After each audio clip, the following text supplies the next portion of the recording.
మేము ఇప్పుడు మా ఈశ్వరరావు నగర్లో మా ఇంటికి వచ్చి అప్పుడే 2 గంటలు అవుతుంది. ఇవాళ సాయంత్రం 13 తారీఖు సాయంత్రం ఇప్పుడు 6 అయింది. మేము వచ్చేసరికి 4:15 ఏమో అయింది. గంటలోనే వచ్చేసాము. ట్రాఫిక్ జామ్లు ఏమీ లేవు. పిపి రెడ్డి రిటైర్మెంట్ హోమ్ నుంచి కిరణ్ ఏమో ఇవాళ ఎర్లీ మార్నింగ్ వచ్చాడు. 4 అయిపోయినట్టుంది ఇంటికి వచ్చేసరికి. ఎయిర్పోర్ట్ నుంచి ఇక్కడికి వచ్చేసాడు. దినేష్ బాబు ఏమో రేపు వస్తాడట, 14th రేపు వస్తాడు. ఇప్పుడు మేము ఆయనకైతే బ్యాంక్ పని ఉంది.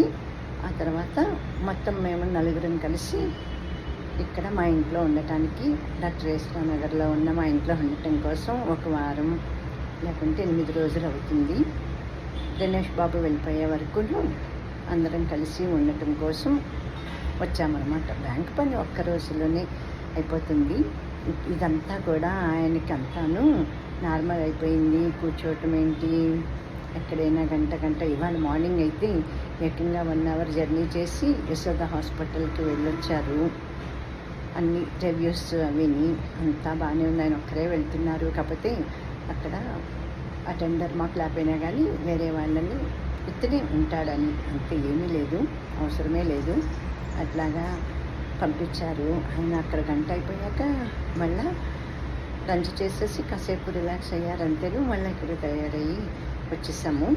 ఇప్పుడు నేను డాక్టర్ ఈశ్వరరావు నగర్ మా ఇంట్లో ఉన్న బాల్కనీ, ఒక బాల్కనీ ఇది 2 బాల్కనీలోంచి కూడా కనిపిస్తుంది పక్క వాళ్ళ మామిడి చెట్టు. ఇక్కడికి వచ్చి బాల్కనీలోకి వచ్చి చూడగానే ఇంకా నాకు అసలు అబ్బా ఎన్నాళ్ళైందో మామిడికాయలతోటి ఉన్న చెట్టు చూసి అని అనిపించింది. అంతే 3 ఏళ్ల క్రితం వచ్చినప్పుడు ఆ ఏడాది ఇంత కాయలేదనుకుంటా. కాయలు ఈసారి బాగా ఉన్నాయి.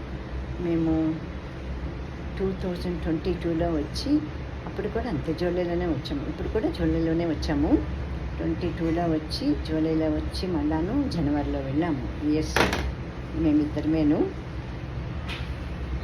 ఇప్పుడేమో జూలైలో 2 పిల్లలతోటి కలిసి వచ్చాం. అమ్మాయి అబ్బాయితో పాటు కలిసి రావటం. ఆ తర్వాత జూలై 5th వచ్చాము. July 21 PP Reddy retirement home join అవ్వటం. ఆ తర్వాత అంతాను ఆయనకి బాగా అయిపోవటం. ఇప్పుడు అందరూ చూసి ఆశ్చర్యపోతున్నారు. నార్మల్ అయిపోయారు.